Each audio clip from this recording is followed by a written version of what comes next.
Day by day,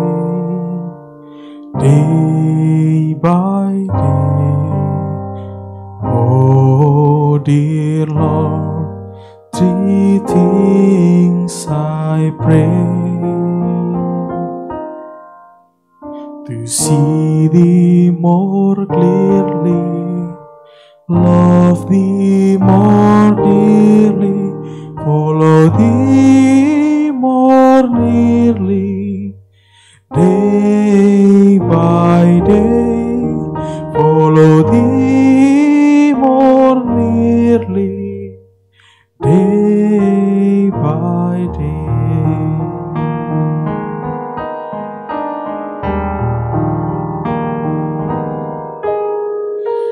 Day by day, day by day, oh dear Lord, three things I pray: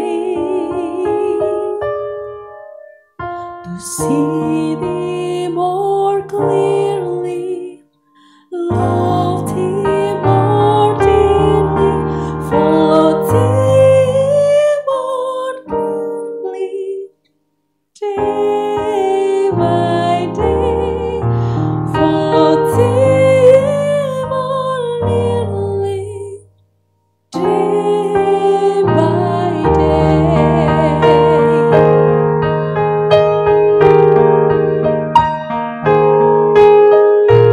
Day by day, day by day, oh dear Lord, three things I pray: to see Thee more nearly, love Thee more dearly, love Thee more nearly. Day by day, follow Thee more nearly. Day by day.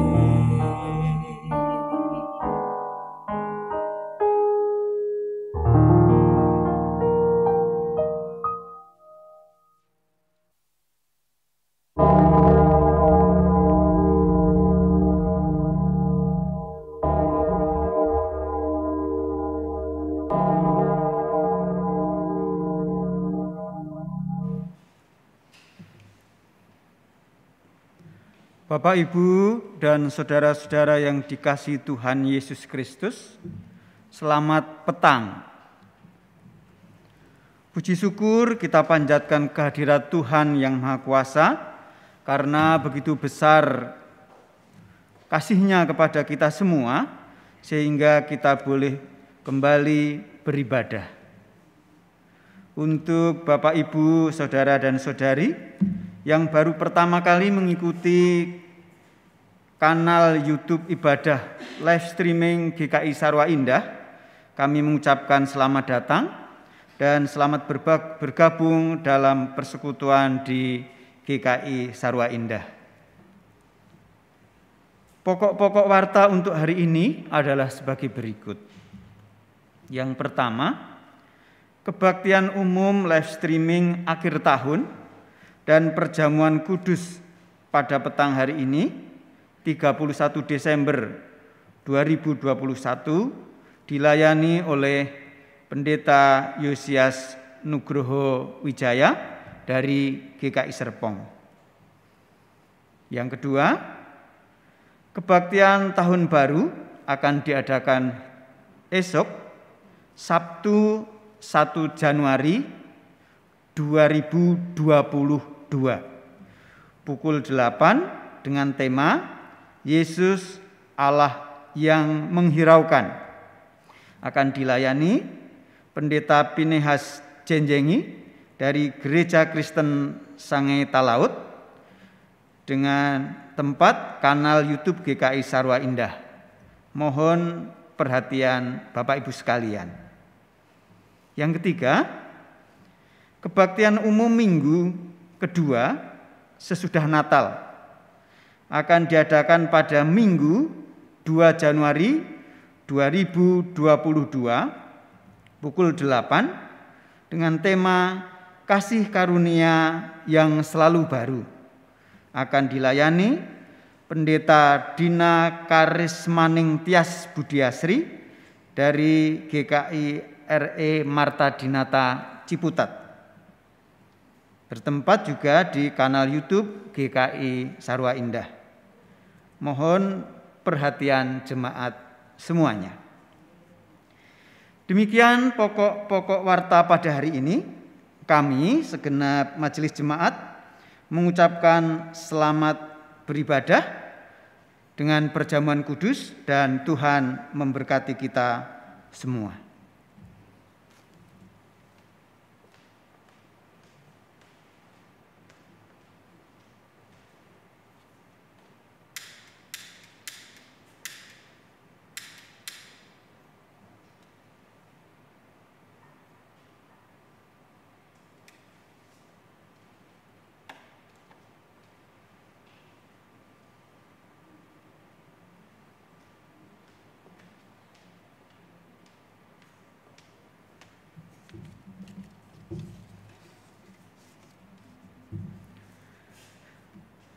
Saudara-saudara yang dikasihi Tuhan, sampailah kita di penghujung tahun 2021.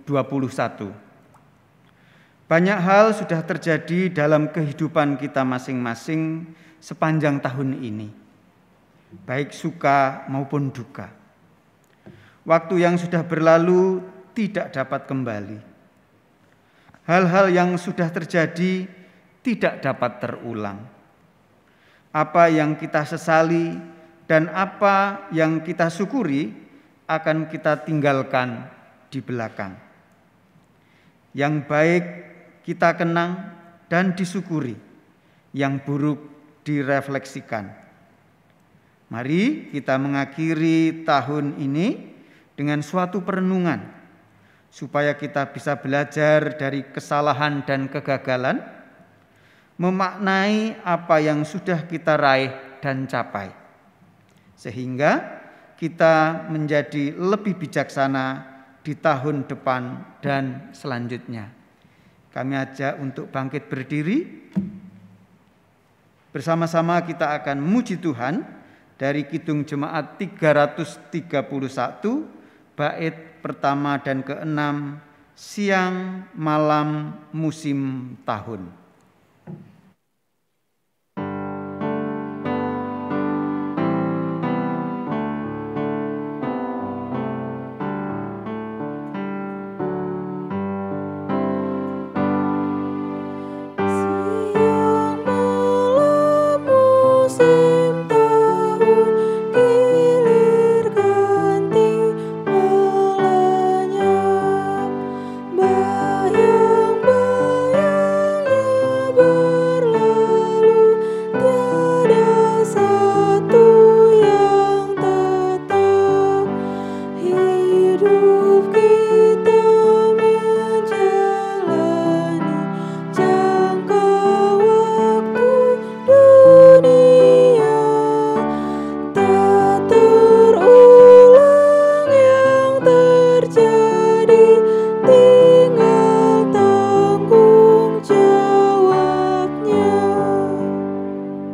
Selamat sore saudara-saudara sekalian yang dikasihi Tuhan. Ibadah sore hari ini dalam rangka akhir tahun 2021. Kita landaskan dengan keyakinan bahwa pertolongan kita datangnya dalam nama Tuhan yang menjadikan langit dan bumi.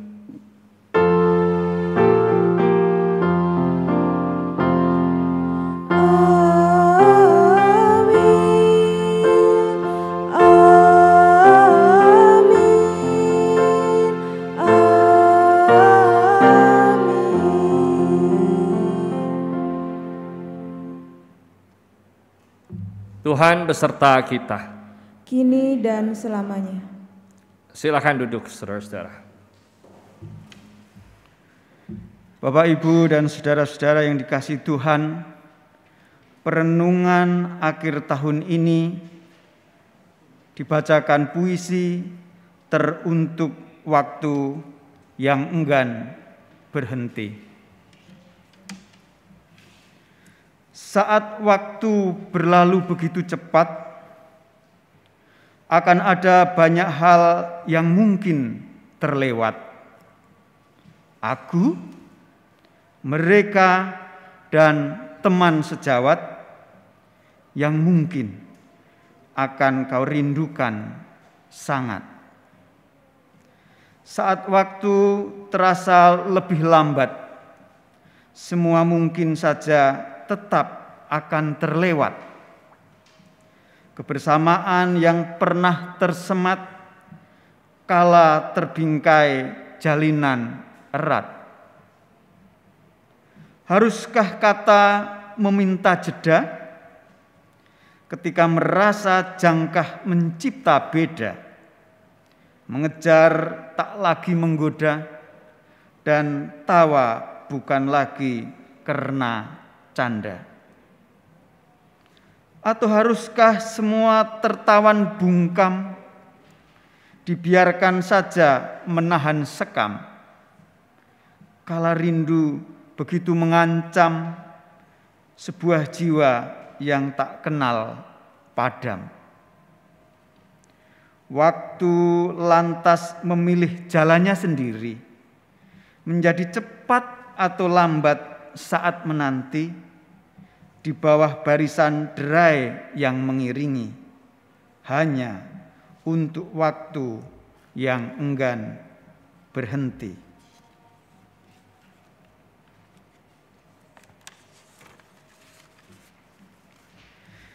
Kita yang bisa sampai pada penghujung tahun ini, sudahkah kita menjalani hari-hari kita yang lalu dengan bijaksana, dengan berlandaskan firman Tuhan? Kita yang sampai saat ini masih berkumpul bersama orang-orang yang kita kasihi, sudahkah kita memelihara dengan baik relasi kita dengan orang lain? Kita yang masih sehat pada saat ini, apakah kita memelihara tubuh dan kehidupan kita dengan baik? Ingatlah pada saudara-saudara kita yang tidak lagi bersama kita, karena terlebih dahulu dipanggil Tuhan.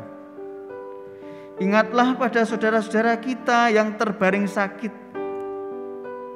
Ingatlah pada saudara-saudara kita yang keluarganya tercerai-berai. Mari kita renungkan dosa dan kesalahan yang telah kita lakukan sepanjang tahun ini. Dan mari kita berdoa agar terang Kristus memegang tangan kita, memimpin kita untuk melangkah ke tahun yang baru. Bapak, Ibu, dan Saudara, kami beri kesempatan untuk berdoa secara pribadi, dan saya akan menutupnya dengan doa pengakuan dosa.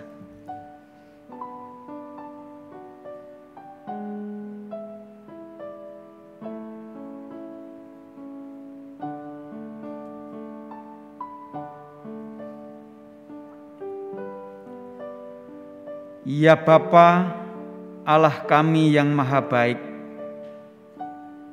Sebentar lagi kami akan meninggalkan tahun 2021.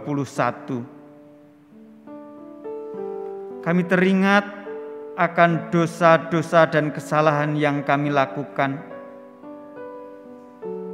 Kami tidak selalu dapat mentaati apa yang Tuhan firmankan. Kami tidak dapat mengasihi saudara-saudara kami, istri kami, suami kami, anak-anak kami, dan orang-orang di sekitar kami. Kami masih egois, kami masih bertumpu pada keinginan diri sendiri, dan banyak hal yang tidak menyukakan hati Tuhan. Kami mohon ampun Tuhan. Kami mohon Tuhan memberikan kekuatan, memberikan hati yang berserah untuk memasuki tahun baru 2022. Kami mohon penyertaan Tuhan selalu, sehingga kami boleh berkenan di hadapan Tuhan. Kami mohon ampun atas salah dan dosa kami, di dalam nama Kristus Tuhan, Juru Selamat kami yang hidup. Amin.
Bapak, Ibu, dan saudara-saudara, kami undang untuk bangkit berdiri. Pimpinan terang Kristus nyata dalam kehidupan kita, asalkan kita mengalaskan kehidupan kita atas firman Tuhan. Dari Amsal 3 ayat 21 sampai 23 tertulis demikian. Hai anakku, janganlah pertimbangan dan kebijaksanaan itu menjauh dari matamu. Peliharalah itu, maka itu akan menjadi kehidupan bagi jiwamu dan perhiasan bagi lehermu. Maka engkau akan berjalan di jalanmu dengan aman, dan kakimu tidak akan terantuk. Demikianlah berita anugerah dari Tuhan. Syukur kepada Allah. Mari bersama-sama kita menanggapi berita anugerah tadi dengan menyanyikan dari nyanyian Kidung Baru 201, bait yang pertama dan yang kedua, Di Jalan Hidupku.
Silakan duduk saudara-saudara. Kita akan membaca Alkitab dan merenungkan isinya, namun sebelumnya mari kita berdoa. Tuhan, sumber kekuatan dan kebenaran hidup, terima kasih kalau Engkau telah menuntun kami sepanjang perjalanan 2021.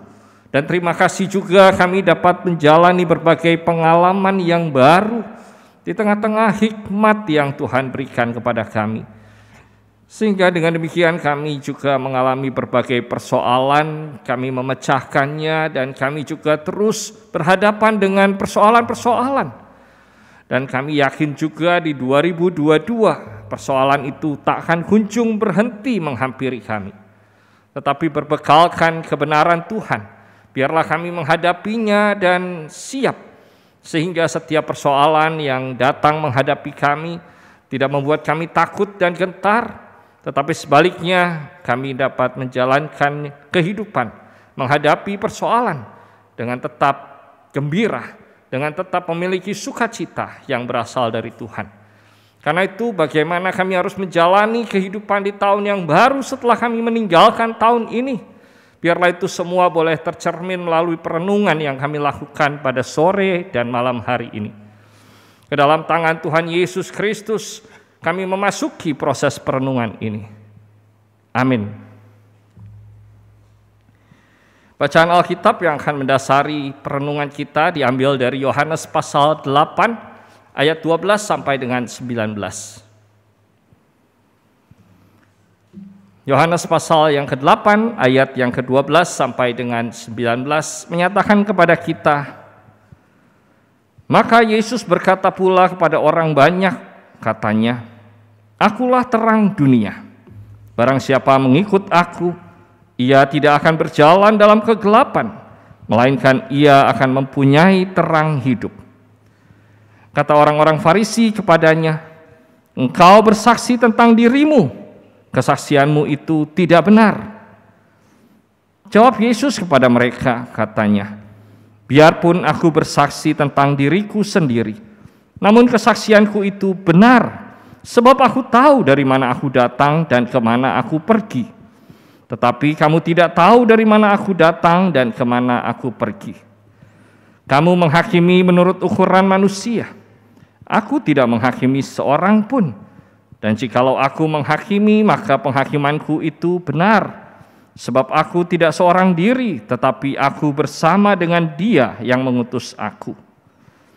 Dan dalam kitab Tauratmu ada tertulis bahwa kesaksian dua orang adalah sah.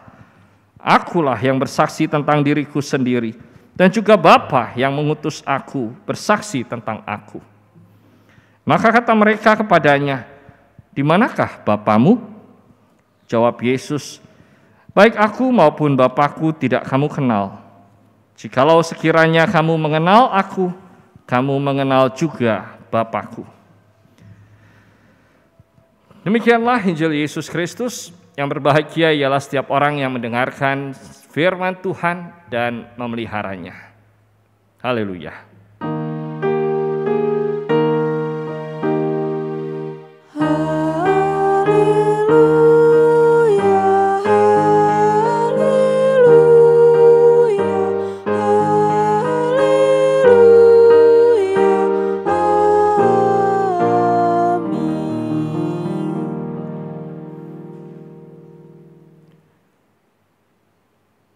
Selamat sore saudara-saudara yang dikasihi Tuhan. Sebentar lagi kita akan meninggalkan 2021 dan biasanya kita semua sudah bersiap-siap. Siap-siap dengan makanan enak, siap-siap dengan minuman keras, dan siap-siap dengan berbagai perayaan yang lain. Kita merayakannya sebagai sebuah pesta yang menggembirakan karena kita akan meninggalkan sesuatu. Seakan-akan sesuatu itu adalah sesuatu yang tidak mengenakan. Dan oleh karenanya tidak mengherankan ketika Bapak Ibu, Saudara-saudara membaca WA hari ini ada banyak kalimat-kalimat indah yang mengatakan 2021 akan berakhir dan karenanya mari kita tinggalkan semua yang gak enak itu di belakang. Padahal saudara-saudara sebetulnya tiap hari kan begitu ya.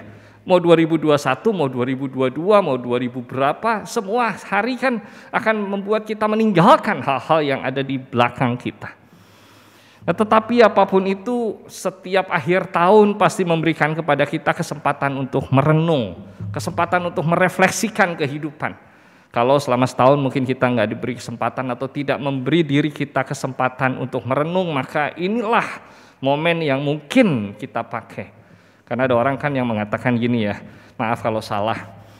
Ada orang Kristen, ngaku-ngakunya Kristen, tapi kalau baca Alkitab cuma sekali setahun. Kapan itu? Pas Natalan.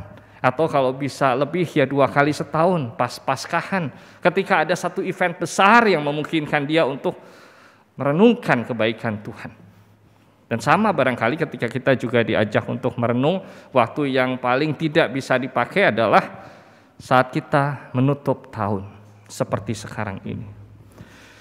Nah saudara-saudara, sebagai perenungan saya mau kasih bahan supaya nanti saudara-saudara juga bisa bicara ketika kumpul sambil potong-potong babi guling atau babi panggang atau sambil bikin barbekyuan dengan sanak saudara handai taulan yang sudah setahun gak ketemu karena pandemi. Nah, perenungan ini diawali dengan pertanyaan.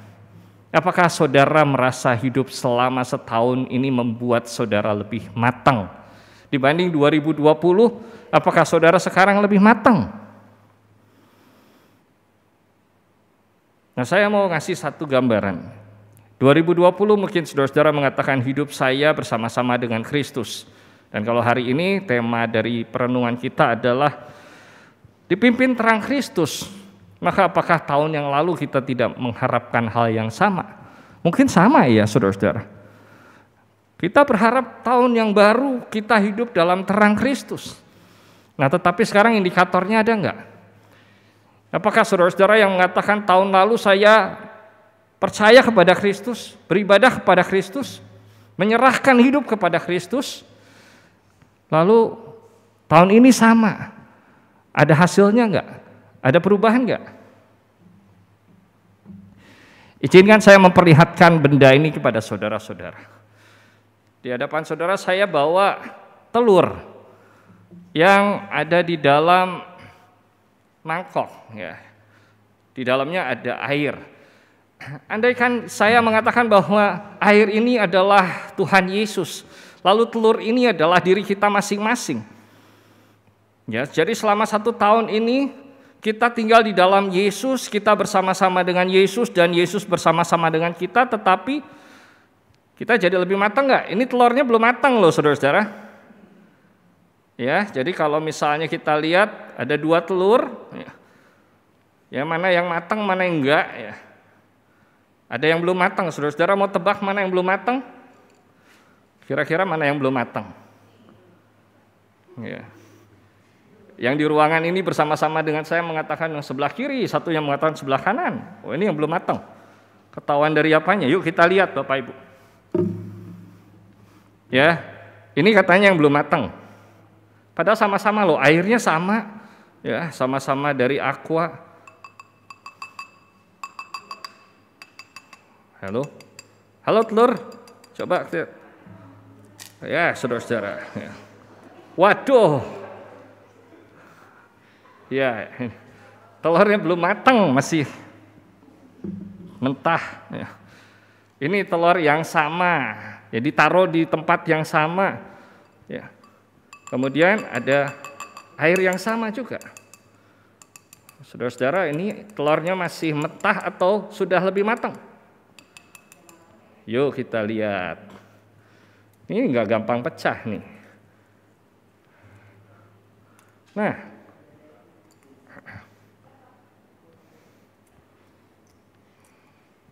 kelihatan ya Bapak Ibu.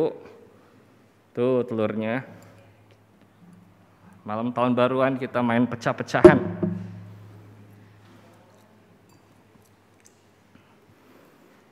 Kelihatan ya? Ya, udah matang kan? Ya, aduh jatuh. Ya, baik. Jadi Bapak Ibu, mimbarnya jadi penuh telur. Ya.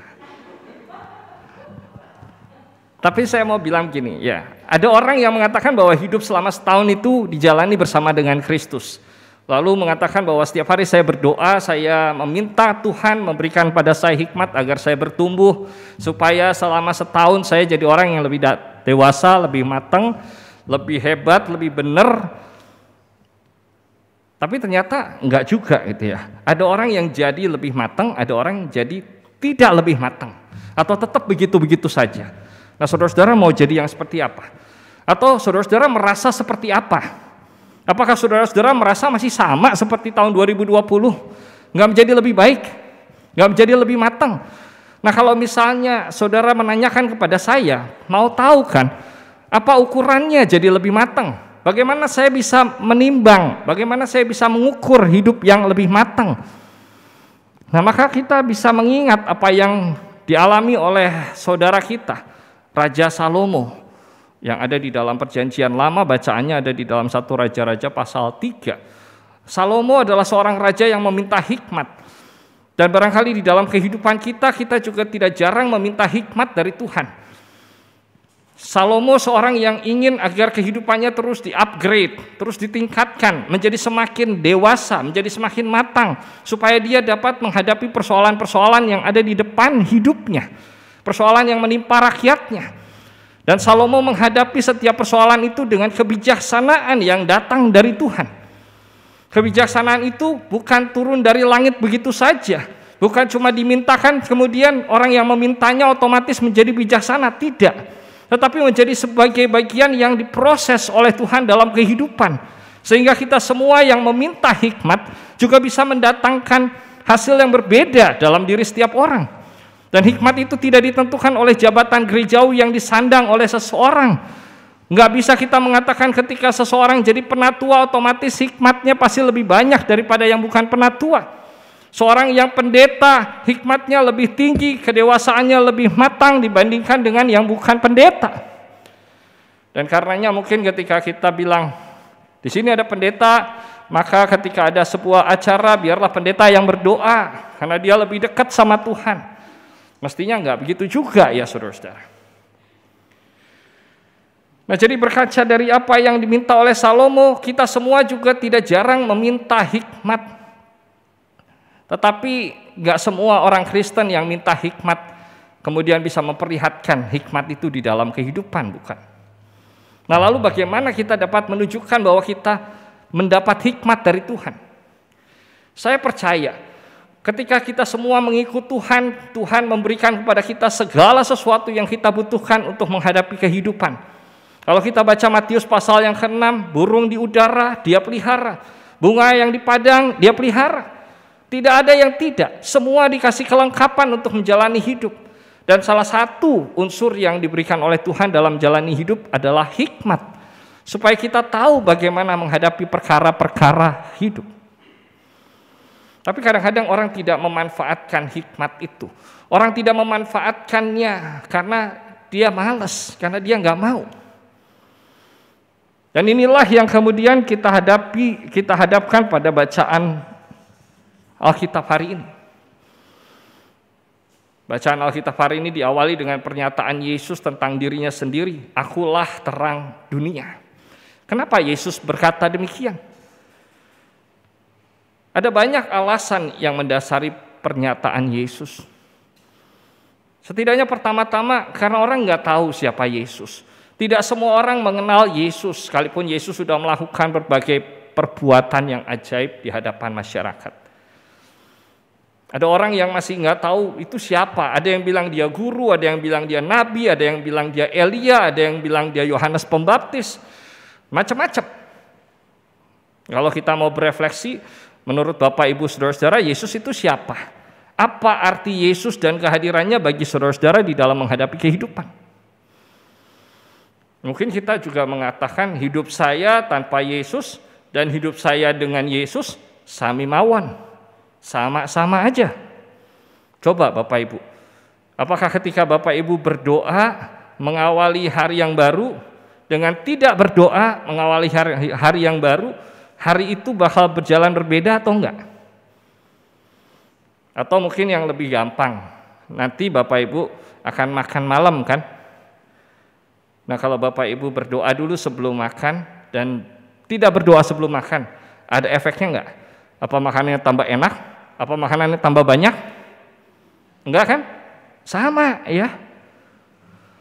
Lalu terus kita mau mengatakan efeknya ada Yesus di dalam hidup kita apa?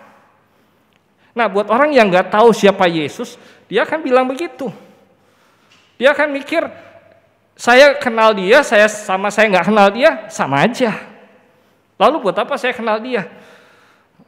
Nah, kemudian ada juga orang-orang yang mempertanyakan. Ada orang-orang yang mau menjatuhkan Yesus. Dan karena itu mereka mengatakan, nggak fair lah kalau kamu bilang kamu terang. Kita juga semua mau bilang diri kita ini terang. Kalau kamu ngakuin diri kamu sendiri sebagai terang, itu subjektif. Ya, itu pengakuan yang tidak punya dasar kekuatan, tidak punya hukumnya. Nah, ini dikatakan oleh orang-orang yang nggak percaya sama Yesus. Orang-orang yang tahu Yesus siapa tetapi nggak mau menerima Yesus. Dan barangkali ada juga di antara kita yang seperti itu. Ada di antara kita yang mengatakan, saya yakin bahwa Yesus adalah Tuhan. Dan saya menyembah Dia dalam ibadah-ibadah yang saya lakukan setiap hari Minggu. Saya berdoa kepadanya. Tetapi saya nggak percaya bahwa Dia bisa melakukan sesuatu di dalam kehidupan saya. Oleh karenanya ketika ada masalah, kita hanya berusaha memikirkan jalan keluarnya sendiri. Kita tidak memikirkannya berdasarkan pada kebenaran Tuhan. Kita tidak melandaskannya kepada apa yang berkenan kepada Tuhan. Coba Bapak Ibu Saudara-saudara kalau mau tanya, di sini ada beberapa penatua. Kalau misalnya ikut persidangan majelis jemaat, kan biasanya ada persoalan-persoalan yang harus dipecahkan. Nah, bagaimana memecahkan persoalan itu? Kadang-kadang ada yang berpikir hanya dari sudut pandang pengalamannya. Ada yang berpikir dari sudut pandang senioritasnya di gereja. Ada yang berpikir dari sudut pandang ilmu yang dia pelajari. Lalu kalau harus digabungkan bersama-sama untuk memenuhi sebuah keputusan, kira-kira bagaimana cara menyatukan? Menyatukannya dalam doa pasti. Karena itu di dalam persidangan awalnya ada doa yang mengatakan, Tuhan, kami menyerahkan ini semua ke dalam tangan-Mu. Itu kalau saya berpikir secara kritis, saya suka iseng-iseng ya, mengatakan begini, kalau udah diserahin sama Tuhan berarti kita nggak usah ngapa-ngapain. Tuhan aja yang nanti mutusin, biar jawabannya langsung dikasih lihat ke kita. Tapi toh tidak pernah ada jawaban yang langsung muncul di depan kita, bukan? Kita nggak pernah bisa mengatakan setelah menyerahkan ini kepada Tuhan dalam doa, nanti Tuhan yang akan selesaikan. Enggak akan. Dan Tuhan juga tidak mau melakukannya demikian. Nah itu sebabnya Yesus bilang, akulah terang. Hanya kamu yang mau melihat teranglah yang bisa mengikuti aku. Dan karena itu di dalam bacaan selanjutnya Yesus mengatakan, kalau kamu mengikuti aku, maka kamu akan beroleh terang hidup. Kamu juga bisa menjadi terang bagi kehidupan. Nah kadang-kadang kita maunya cuman ngikutin diri sendiri. Kita bilang percaya sama Yesus, kita bilang terima Yesus, tetapi yang kita penuhi, yang kita ikuti adalah keinginan diri sendiri, ego kita sendiri. Dan oleh karenanya tidak mengherankan kita suka bertengkar. Tadi penatua Immanuel Marino berdoa dalam pengakuan dosa, kami belum bisa mengalah sama istri kami belum bisa mengampuni suami kami belum bisa berdamai dengan orang-orang di sekitar kami. Kenapa? Karena kita maunya cuma diri kita yang dipentingkan. Kalau kita baca cerita tentang Salomo yang meminta hikmat di dalam 1 Raja-Raja 3, maka jelas di situ Salomo tidak mikirin diri sendiri. Salomo memulai upaya mencari hikmat dengan memperhatikan orang-orang yang dia pimpin. Mustahil dia bisa memutuskan perkara tentang dua ibu yang rebutan bayi kalau dia nggak tahu tentang bagaimana hati seorang ibu yang melahirkan. Karenanya Salomo kan bilang dengan sederhana, bagi dua aja bayinya. Nanti tinggal di split, seseorang punya separuh-separuh. Dan kita tahu ibu yang asli, ibu yang betul-betul melahirkan anak itu, merelakan anak itu diambil karena dia nggak mau anaknya mati. Jadi Salomo mendasari hikmatnya atas pengalaman, atas pengamatan, dan dia perhatian. Ya kalau kita juga mau menerima hikmat dari Tuhan, kita harus memperhatikan yang lain. Selama kita masih memperhatikan diri kita saja, selama kita masih menjadikan diri kita dan kepentingan kita yang paling nomor satu, kita nggak bisa menerima tuntunan Tuhan. Mau baca Alkitab setiap hari, ya kalau pikiran cuman bagaimana saya, untuk apa nanti saya dapat apa. Orang lain masa bodoh, kehidupan ini nggak peduli saya apain. Kita nggak akan bisa jalan dalam pimpinan Tuhan. Kita hanya akan dipimpin oleh diri kita sendiri. Jadi kira-kira seperti itu, saudara-saudara. Ada satu indikator lain yang mungkin bisa kita lihat di dalam nyanyian yang baru saja kita nyanyikan tadi. Pimpinan Tuhan itu bisa kita rasakan ketika kita membuka diri untuk menyerahkan jiwa dan raga kepada Tuhan. Ketika kita bilang hidup ini milik Tuhan, kuserahkan semua kepada Tuhan. Jadi bukan lagi saya yang mimpin, tapi Tuhan. Oleh karena itu jangan menang-menangan, jangan merasa saya harus lebih dianggap hebat, lebih superior, lebih berpengaruh. Enggak apa-apa kita enggak jadi siapa-siapa. Enggak apa-apa kita ngalah sama yang lebih muda. Enggak apa-apa kita ngikutin apa yang dikatakan oleh orang-orang yang tidak berpendidikan misalnya. Sementara kita mungkin pendidikannya tinggi. Selama itu arahnya baik. Belajar untuk membuka diri, belajar untuk berserah, belajar untuk tidak mengeraskan hati adalah salah satu kiat untuk bisa mengikut Tuhan. Jadi mengikut Tuhan itu bukan nanti Tuhan bersuara begitu dari langit lalu kita baru ngikutin. Tetapi kita mengikut Tuhan melalui peristiwa-peristiwa yang kita alami, melalui pengalaman-pengalaman yang kita perhatikan, dan melalui upaya untuk melepas segala ego kita, mengurangi hal-hal yang menjadi interest kita, menjadi kesenangan kita, dan tidak lagi menjadikan diri kita sebagai yang utama. Dari situ kita akan bisa jadi seperti telur yang matang ini, ya, yang nggak pecah. Ya, kalau tahun depan kita harus merefleksikan kembali kehidupan, semoga kita udah jadi lebih keras, kita udah jadi lebih matang. Dan matangnya itu juga bukan supaya kita dipuji dan diagung-agungkan sama orang lain, tetapi supaya dengan demikian kita memperlihatkan terang Tuhan di dalam diri kita. Sama seperti ketika Yesus mengatakan, "Akulah terang," bukan supaya orang kemudian bilang, "Iya, dia hebat, mari kita elulukan dia." Bukan. Tetapi supaya melalui pernyataan itu semua orang yang percaya kepadanya, mengikut dia, bisa menerima keselamatan, bisa mendapat kekuatan dalam menghadapi kehidupan. Nah, saudara-saudara, sampai di sini saya menerangkan tentang bagian firman Tuhan, lalu saya ingin mengajak kita melihat ke depan. 2022 sebentar lagi kita masuki. Ada isu-isu apa yang saudara-saudara bayangkan hinggap di dalam kehidupan kita sebagai manusia? Setidaknya yang paling dekat mungkin masih menyangkut virus, pandemi, Omikron. Apa yang akan kita lakukan terhadapnya? Saya mengingat sebuah khotbah yang disampaikan oleh Pendeta Yahya Wijaya yang juga mengutip sebuah perkataan yang sangat-sangat bagus di masa Natal. Tidak ada orang yang selamat sebelum semuanya selamat. Ketika kita bicara tentang bagaimana menghadapi pandemi dan kapan pandemi ini akan berakhir, ketika kita berdoa, Tuhan angkatlah pandemi ini supaya semua orang bisa sehat dan beraktivitas seperti dulu, itu nggak ada artinya kalau kita tidak mengupayakan agar semua orang bisa selamat. Kalau kita mikirin cuma diri kita yang selamat, egois, nggak akan selamat yang lain. Dan gak membuat kita jadi lebih dewasa dalam upaya mengikut Tuhan.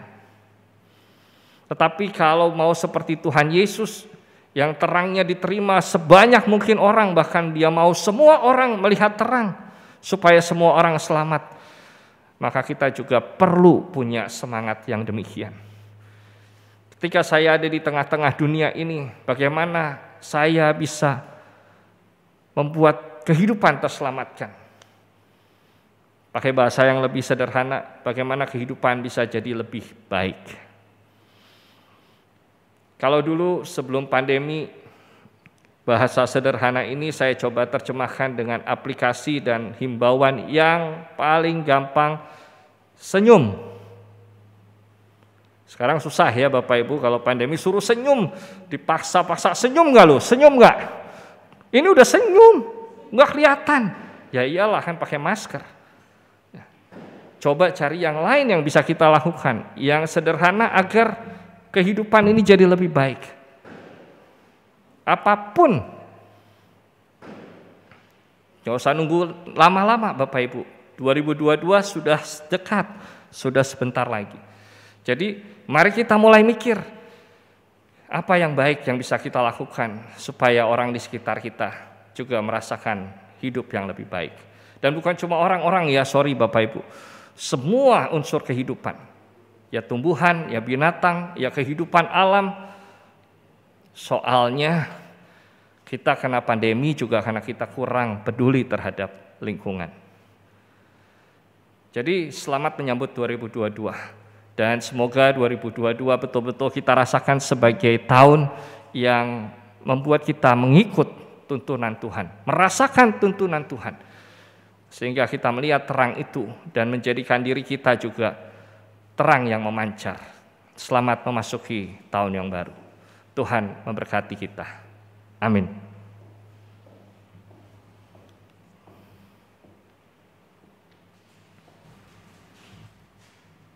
Umat saya undang untuk bangkit berdiri.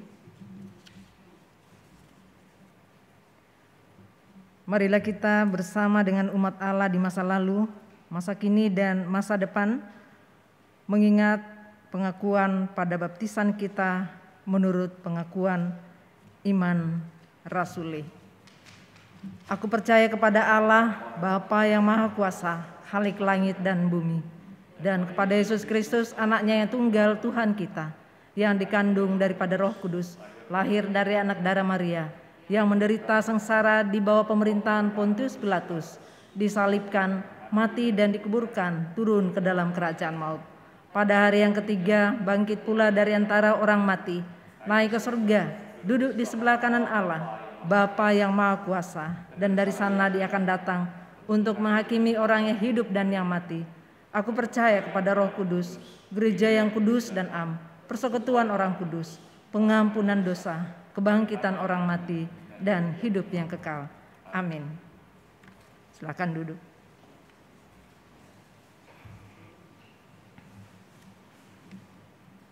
Kita akan berdoa.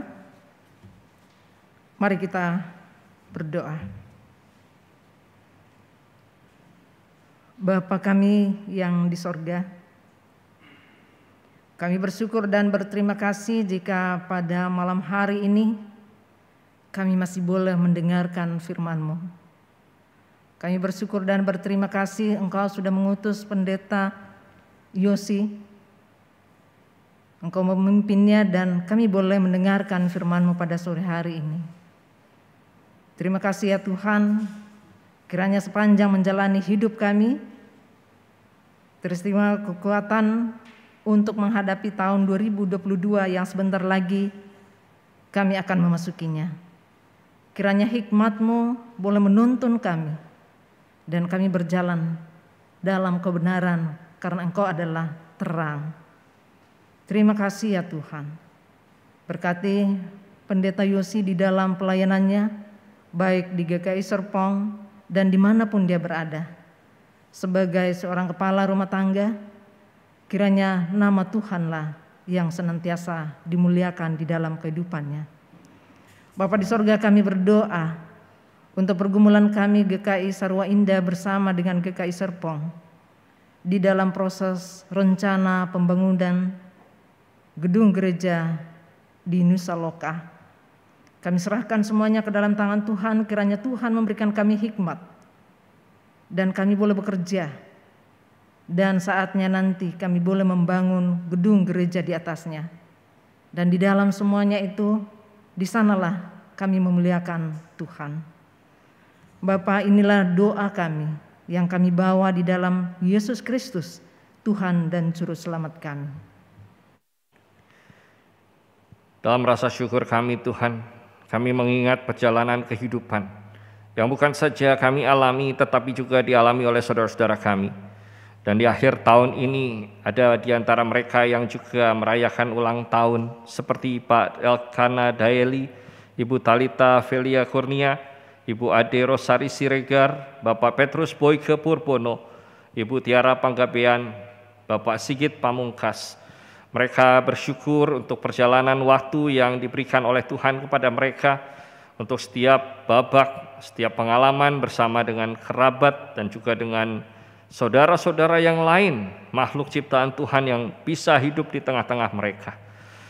Biarlah mereka juga boleh terus memaknai kehidupan yang dijalani dengan menjadikan hidup lebih baik ketika mereka mengikut Tuhan.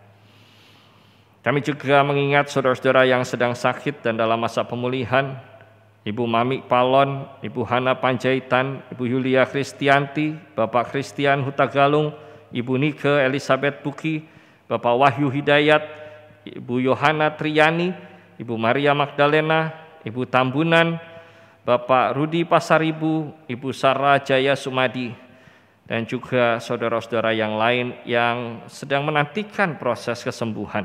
Kami tahu di dalam masa-masa ini Tuhan hadir bersama mereka, sama seperti Engkau menyertai saudara-saudara kami yang lain yang tidak sakit.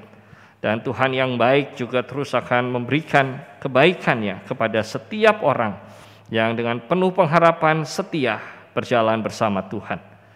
Kami percaya Tuhan menganugerahkan kemampuan pada setiap orang yang sedang sakit untuk tetap mengalami dan merasakan kebaikan dan kemurahan Tuhan. Karena itu biarlah mereka boleh tetap menyaksikannya, sekalipun kondisi fisik mereka tidak sempurna. Kami tahu di balik semua ini karya Tuhan yang agung dan baik menyertai mereka. Kami juga percaya bahwa di tengah-tengah kerinduan kami akan kehidupan yang lebih baik di waktu mendatang, kami harus berusaha melakukan hal-hal yang bisa membuat kami melihat terang Tuhan, bisa membuat kami juga pada akhirnya mempercayainya. Bukan cuma tahu siapa Yesus, tetapi juga menjadikan Yesus sebagai pemimpin hidup kami. Dan karenanya kami harus belajar merendahkan diri. Kami harus belajar mengosongkan diri, sehingga tidak dipengaruhi oleh ego kami dalam memutuskan sebuah perkara. Tetapi sebaliknya kami juga boleh menjadikan Yesus dengan segala pengajaran dan kebenarannya pemimpin langkah kami, yang menuntun kami untuk berbuat sesuatu, dan tentunya itu dilandaskan pada kebaikan. Karena itu, menyongsong tahun yang baru, biarlah kami memiliki tekad yang bulat dan berjanji kepada Tuhan, agar apa yang kami mau lakukan di tahun yang baru adalah hal-hal yang membangun kehidupan, hal-hal yang memperbaiki kehidupan, sehingga tahun yang baru bisa kami jalani dengan hasil yang lebih baik lagi dari tahun yang lalu. Terima kasih Tuhan, kami menyerahkan semua hal ini, bukan hanya supaya Tuhan yang mengerjakan, tapi supaya kami juga belajar merendahkan diri dan berusaha dengan kerja dan karya, agar menjadikan hidup lebih baik. Di dalam nama Tuhan Yesus Kristus. Amin.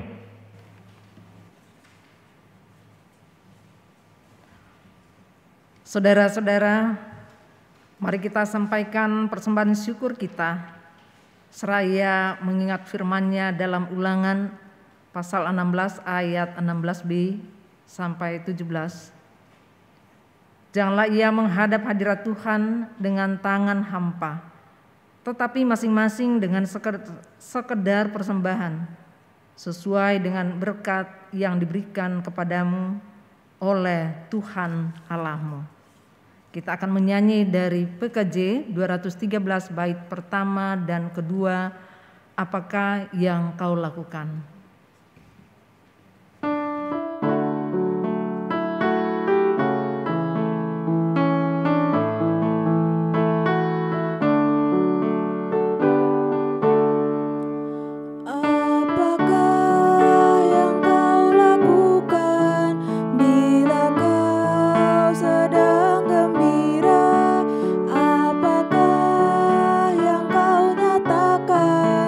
Bila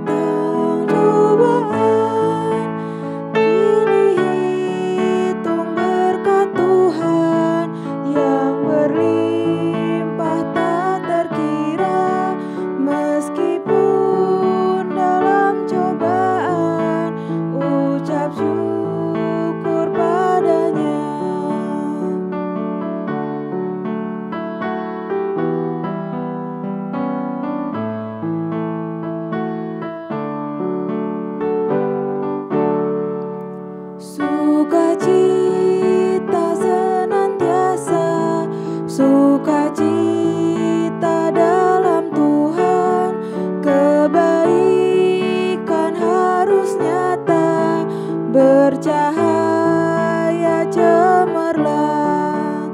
Janganlah engkau khawatir tentang hidup sepejuang, dan cemas harus berakhir karena Tuhanmu dekat.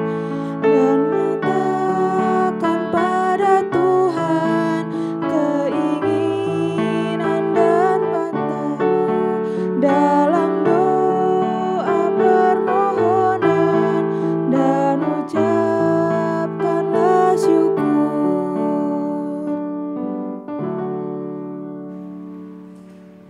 Mari umat, saya undang untuk bangkit berdiri dan mari kita berdoa. Di hadapan-Mu Bapa di surga, kami membawa persembahan kami.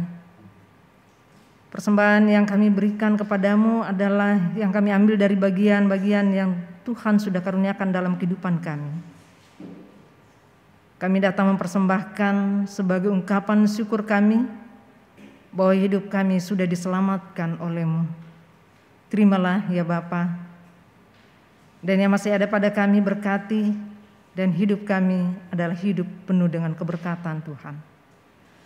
Berkati para majelis bahkan BPH yang akan mengelolanya, dan setiap pengelolaannya kami diberi hikmat Tuhan, dan kami mengelolanya dengan benar di hadapan-Mu, dan semuanya kami persembahkan untuk kemuliaan nama Tuhan.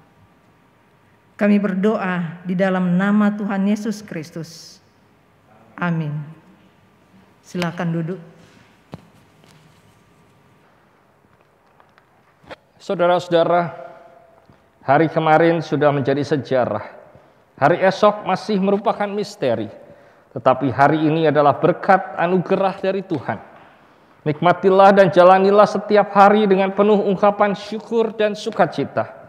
Kita tidak memahami masa yang akan menjelang, tetapi satu hal yang kita pahami, yaitu bahwa terang Kristus tidak akan pernah meninggalkan kita.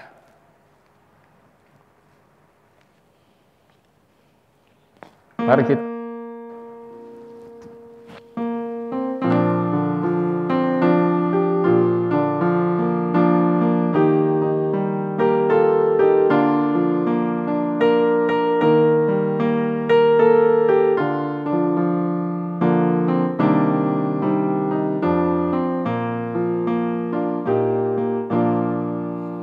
Tak ku tahukan hari esok, namun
Saudara-saudara, arahkanlah hatimu kepada Tuhan.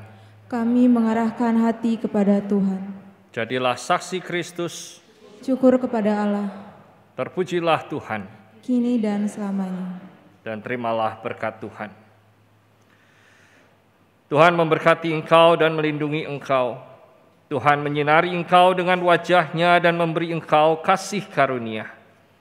Tuhan menghadapkan wajah-Nya kepadamu dan memberi engkau damai sejahtera.